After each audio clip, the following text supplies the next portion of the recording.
लगेगा 12 दिसंबर 8:30 बजे। कलर्स पर अपने आगामी शो दुर्गा और चारू को लॉन्च करने के लिए आरा भटनागर और चंदन आनंद पहुंचे लखनऊ। नमस्कार, मैं हूं प्रियंका, आप देख रहे हैं लखनऊ सुपरफास्ट। संवाददाता लखनऊ आदित्य सैनी।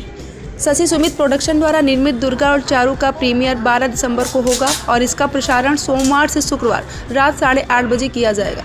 लखनऊ टेलीविज़न के सबसे ज़्यादा पसंद किए गए शोज़ में से एक है बैरिस्टर बाबू के दिग्वंत बोदिता और अनिरुद्ध राय चौधरी की विरासत को कलर्स के दुर्गा और चारू में उनकी बेटियां आगे बढ़ाएंगी। चारू अपनी मां की काया है, जबकि दुर्गा उसकी छाया है। इस शो में दो बहनों का सफ़र दिखाया गया है जिनके बीच खून का रिश्ता है, लेकिन बचपन से एक दूसरे से जुदा होने के बाद अलग अलग ढंग से हुई परवरिश के चलते वह दोनों बहुत ही अलग हैं। शशि सुमित प्रोडक्शन द्वारा निर्मित इस शो का प्रीमियर 12 दिसंबर को होगा और फिर सोमवार को शुक्रवार रात 8:30 बजे इसका प्रसारण किया जाएगा।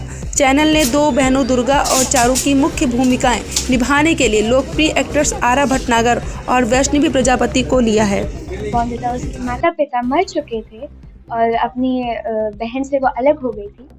तब उसको एक ट्रॉमा हो गया जिससे कि वो बहुत डरपोक है, जैसा आपने एवी में देखा। तो शी इज़ वेरी डरपोक और सहमी भी सी लड़की है, उसको हर चीज़ से डर लगता है। वो बिनॉय और संपूर्णा, मेरे जो दादा दादी हैं, उनके साथ पली बड़ी है। तो वो बहुत ओवर प्रोटेक्टिव है उसके दादा दादी, इसीलिए वो बहुत डरपोक और सहमी सी लड़की हो गई है। और क्योंकि अब बैरिस्टर बाबू की जो बोंदिता थी वो बिल्कुल भी डरपोक नहीं थी, बहुत कॉन्फिडेंट थी, वो अपने तर्क करती थी, सब करती थी। और मेरे लिए बहुत ये चैलेंजिंग रोल था क्योंकि वो पूरा चेंज हो गया था। मैं बोंदिता हूँ और मैं दुर्गा नहीं हूँ। और मुझे उसका टोन, उसकी बॉडी लैंग्वेज, उसका डरपोकपन, सब मुझे वो मेहनत करनी पड़ी उस पर। और I think so, I hope कि सारे लोगों को अच्छा लगेगा ये शो और मेरे दूसरे शेड्स देखने को पता चलेगा। आपका एम क्या है आगे? सर, जैसे आपने ट्रेलर देखा अभी, ऑलरेडी कलर्स टेलीविजन जो है एक मेगा सुपरहिट शो दे चुका है बैरिस्टर बाबू। तो ऑडियंस बहुत चाहती थी कि बोंदिता और वो सारे किरदार वापस आएं, क्योंकि मैंने भी हाल फिलहाल में जब कुछ एपिसोड्स देखे और जब फीडबैक पढ़ा तो मैं खुद ही ताज्जुब में था कि इतना बड़ा इम्पैक्ट उस शो ने दिया था, क्योंकि समाज के कुछ ऐसे पहलुओं को छुआ था और उसकी ऑडियंस छोटे बच्चे भी थे।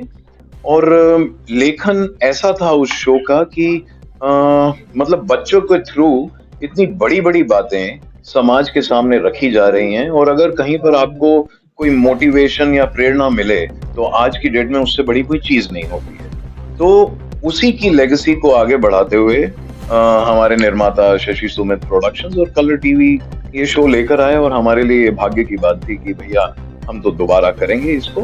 तो ये कहानी अब बोंदिता और अनिरुद्ध के दो बच्चों की है, दुर्गा और चारू, जो कि एक एक्सीडेंट में एक बिटिया कहीं खो गई थी। तो मेरे को बिनॉय को ये हमेशा एक द्वेष रहा है कि उस दौर में, उस समय में मैं अपने बेटे के साथ सही व्यवहार नहीं करता था। तो एक बिटिया रह गई है, दूसरी की तलाश है, जो कि चारू है, और नट बाजीगर के घर में वो पाली जा रही है, पर हमें पता नहीं है।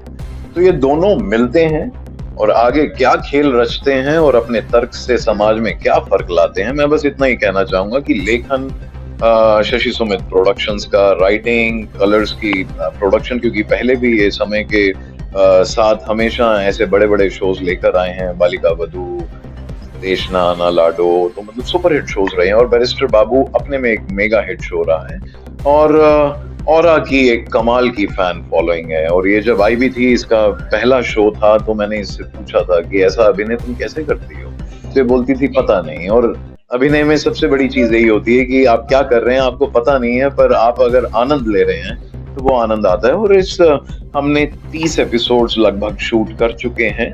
तो मेरे को जितना मजा आया एक कलाकार के नाते, मैं यही कहना चाहूंगा, जब हमें खेलते हुए मजा आता है तो वो मजा ऑडियंस तक भी पहुंचता है। और कमाल की स्टोरी लाइन है, कमाल के अभिनेता हैं, और वो एक वर्ल्ड में घुसना, मुंबई शहर में कलकत्ता क्रिएट करना, तो art design, costumes, dialogue writing, that world, everything is amazing. तो मैं तो सबसे ये छाती ठोक कर कहूंगा कि बहुत बढ़िया शो आ रहा है और ये भी अपने